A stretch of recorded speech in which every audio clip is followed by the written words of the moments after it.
Hello नमस्कार साथियों, आचार्य कुल में आप सभी लोगों का स्वागत है, हार्दिक अभिनंदन है। मेरे प्यारे साथियों, आचार्य कुल चैनल को काफ़ी समय पहले डिज़ाइन किया गया था, थोड़ा समय का अभाव रहा। इस नाते आचार्य कुल के माध्यम से जो रेस्पेक्टिव एक्टिविटीज़ हैं उनका very strong and very proper presentation हम आपके समक्ष नहीं कर पाए थे। देखिए, जहाँ कहीं से भी आप लोग हमको सुनेंगे, फिलहाल आप लोग ये मान के चलेंगे कि नाना प्रकार की परीक्षाओं के अंदर का जो वातावरण है काफ़ी परिवर्तित हो गया है। ठीक है, यानी कि जो पैटर्न हमारा 1998 एडी में होता था, 2002, 2003, 4, 5, 6, 7, 8, 9, 10 में होता था, अभी जो पैटर्न आपकी परीक्षाओं का है वो काफ़ी ज़्यादा बदल गया है। आपकी परीक्षाओं में भारतीय राज्य व्यवस्था से आने वाला एक ऐसा सवाल जिसे हम लोग without any hesitation most repeated question कह सकते हैं। और ऐसा नहीं कि इस सवाल के बारे में आप लोग जानकारी नहीं रखते, और ऐसा बिल्कुल नहीं कि अगर ये सवाल परीक्षाओं में आपके सामने आएगा तो आप इसको राइट वे में अटेम्प्ट करके नहीं आएंगे। बिल्कुल आप अपना काम करके आएंगे। लेकिन आज के समय में भारतीय संविधान की आत्मा के संदर्भ में एक नाम जिसे हमें क्या है सर्वाधिक मात्रा में प्रमोट करके चलना चाहिए। ठीक है, B.R. अम्बेडकर के बारे में हम लोग बातें जानते हैं, सुभाष कश्यप के बारे में हम लोग बातें जानते हैं, अर्नेस्ट बारकर के बारे में भी हम लोग बातें जानते हैं। लेकिन एक ऐसा नाम जिसको कई बार क्या हो जाता है, जल्दबाजी के दौरान हम लोग या तो हाईलाइट नहीं कर पाते या फिर क्या है प्रमोट नहीं कर पाते। और अगर इस नाम पर आधारित सवाल आपसे पुटअप किया जाएगा तो आपको थोड़ी बहुत क्या है परेशानी हो सकती है। देखिए, टॉपिक आपके सामने क्या रखा है हमने।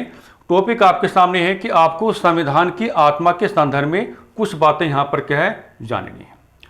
अब देखिए, वो नाम जिसको आज के टाइम में आप क्या है हाईलाइट करके चलेंगे या जिसको आज के टाइम में आप क्या है बिल्कुल प्रमोशन दे करके चलेंगे, वो नाम आपके सामने क्या आ जाते हैं, ग्रेनविल ऑस्टिन आ जाते हैं।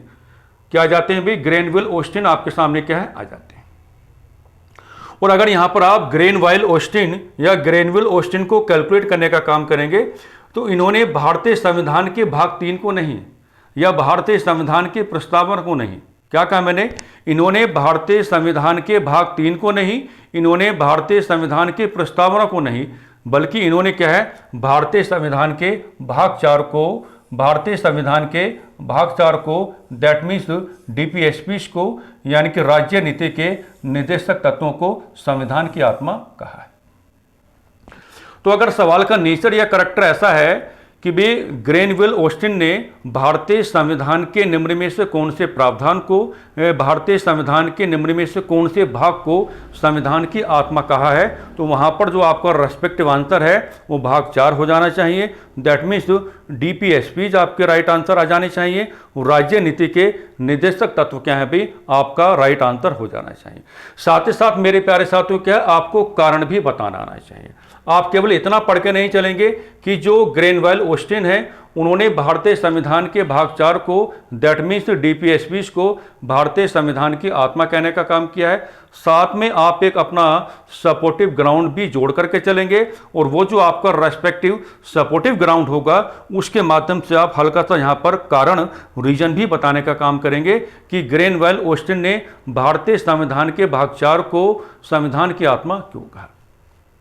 तो जब आप यहां पर कारण को कैलकुलेट करने का काम करेंगे तो आप बताएंगे कि भारतीय संविधान का जो भाग 4 है ना, क्या कहेंगे, भारतीय संविधान का जो भाग 4 है मेरे प्यारे साथियों, वो भारतीय संदर्भ में एक वेलफेयर स्टेट का कॉन्सेप्ट आपको देता है। यानी कि भारतीय संदर्भ में लोक कल्याणकारी राज्य की व्यवस्था करता है। भारतीय संदर्भ में क्या है, लोक कल्याणकारी राज्य की व्यवस्था करता है। हम सभी लोग जानते हैं कि जो आपका लोक कल्याणकारी राज्य होता है वो कैसे राज्य को कहा जाता है। देखो, वेलफेयर स्टेट एक ऐसे स्टेट को कहा जाता है जो अपनी पॉलिसीज में, अपने रूल्स में, अपने रेगुलेशंस में या अपने नॉर्म्स में रेगुलेटरी मेंटेन करके चलता है।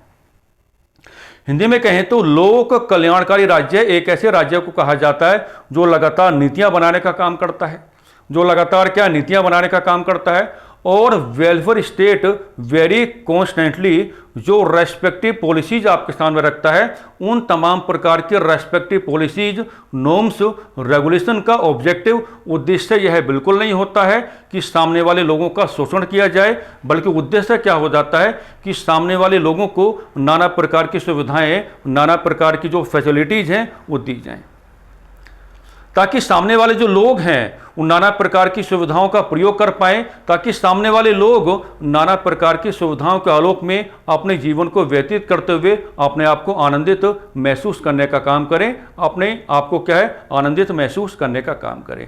तो ये नाम आज के समय में एक ऐसा नाम है कि अचानक से आपके सामने क्या आ सकता है। ओल्ड पैटर्न जो हमारा है उस पर हमने अपने रेस्पेक्टिव कैलकुलेशंस की हैं। हम बी आर अम्बेडकर को लगातार कैलकुलेट करते आए हैं मेरे प्यारे साथियों।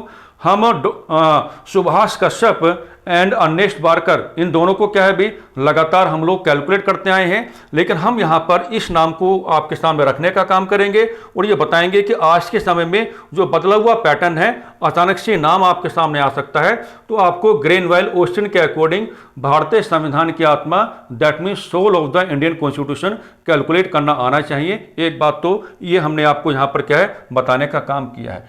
नेक्स्ट आप देखो, अगर आप भारतीय संविधान की आत्मा के संदर्भ में, that means regarding to the soul of Indian constitution, अगर आप बी आर अम्बेडकर साहब को कैलकुलेट करने का काम करेंगे, तो हम सब लोग जानते हैं कि बी आर अम्बेडकर ने भारतीय संविधान की आत्मा किसे कहा है, तो भारतीय संविधान के आर्टिकल 32 को कहने का काम किया है।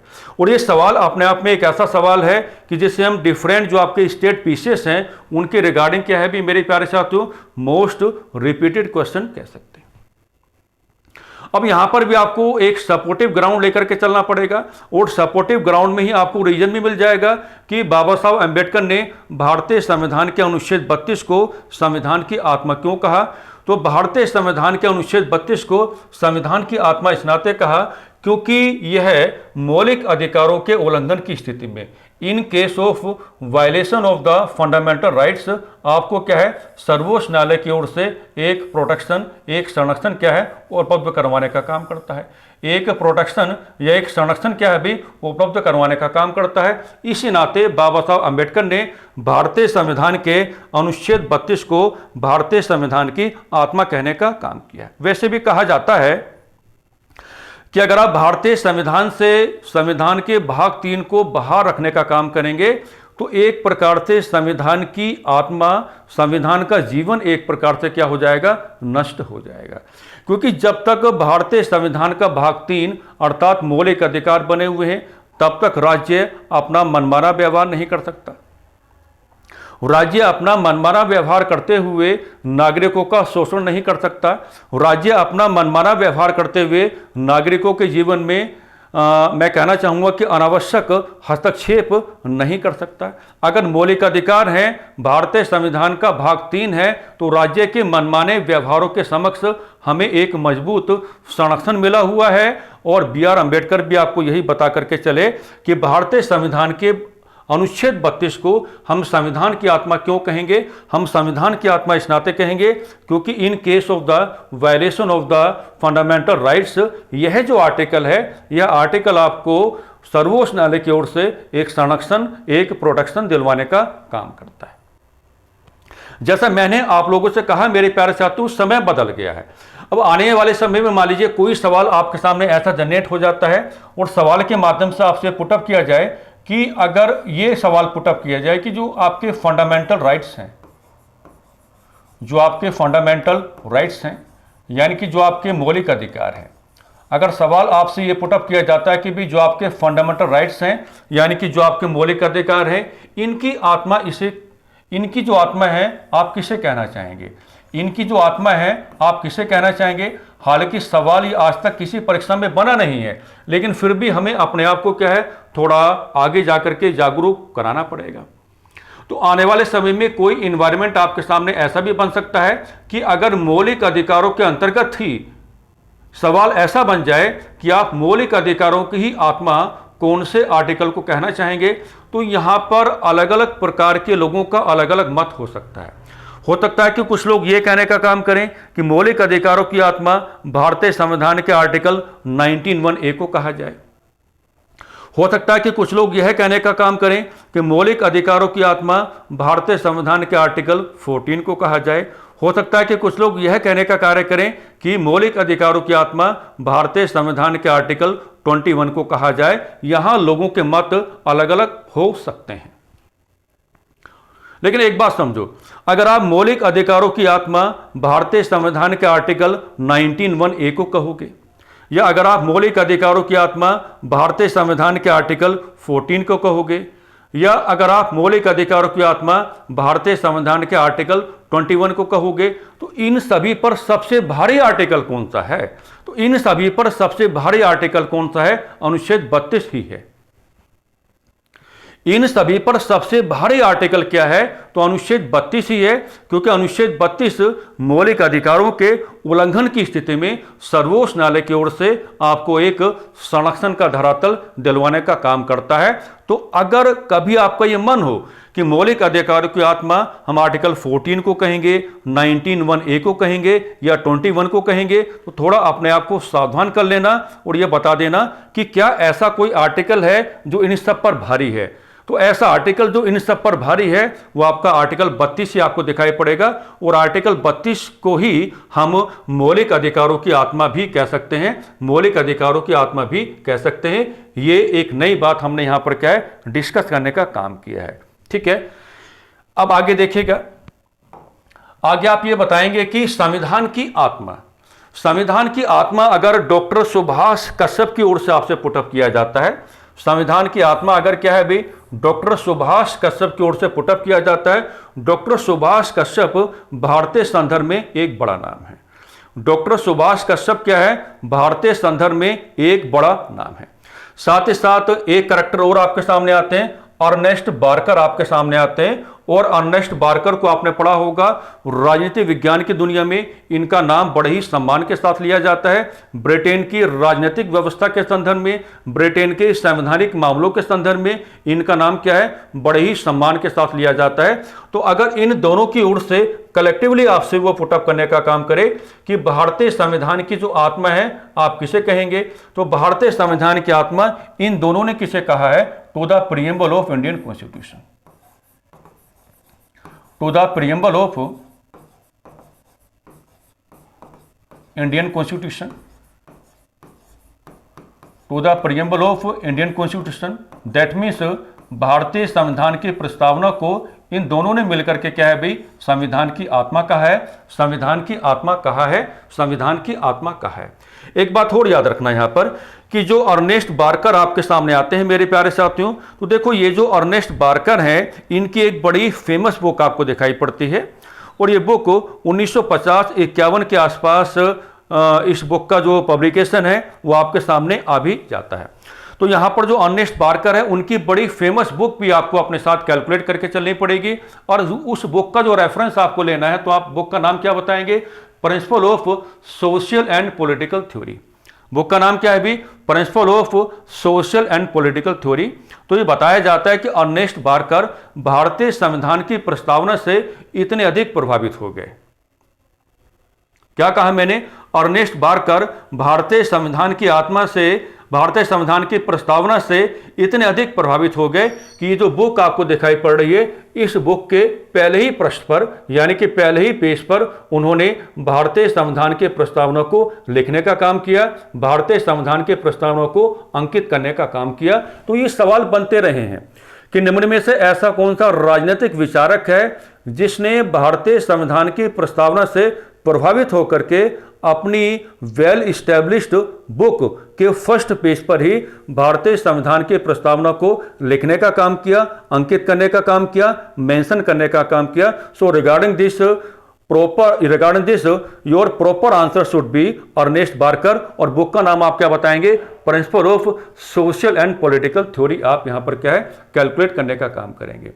अगर हम इन दोनों की बात करें कि सुभाष कश्यप ने प्रस्तावना को ही क्यों भारतीय संविधान की आत्मा कहा, या अर्नेस्ट बार्कर ने प्रस्तावना को ही क्यों भारतीय संविधान की आत्मा कहा, तो यहां पर हम अपना एक सपोर्टिव ग्राउंड बना सकते हैं, यहां पर हम अपना एक रीजन भी बता सकते हैं, क्योंकि भारतीय संविधान की जो प्रस्तावना है वो प्रस्तावना क्या है? संविधान का दर्पण है, और संविधान का क्या है? आईने हिंद है। संविधान का दर्पण है और संविधान का क्या है, आईने हिंद है। जैसे आत्मा के बिना हम मानव शरीर की कल्पना नहीं कर सकते, जैसे आत्मा के बिना हम मानव शरीर की कल्पना नहीं कर सकते, उसी प्रकार से ये दोनों ही लोग आपको ये समझाने का काम कर रहे हैं कि भारतीय संविधान की प्रस्तावना के बिना आप संविधान की कल्पना नहीं कर सकते, भारतीय संविधान के प्रस्तावना के बिना आप संविधान की कल्पना नहीं कर सकते।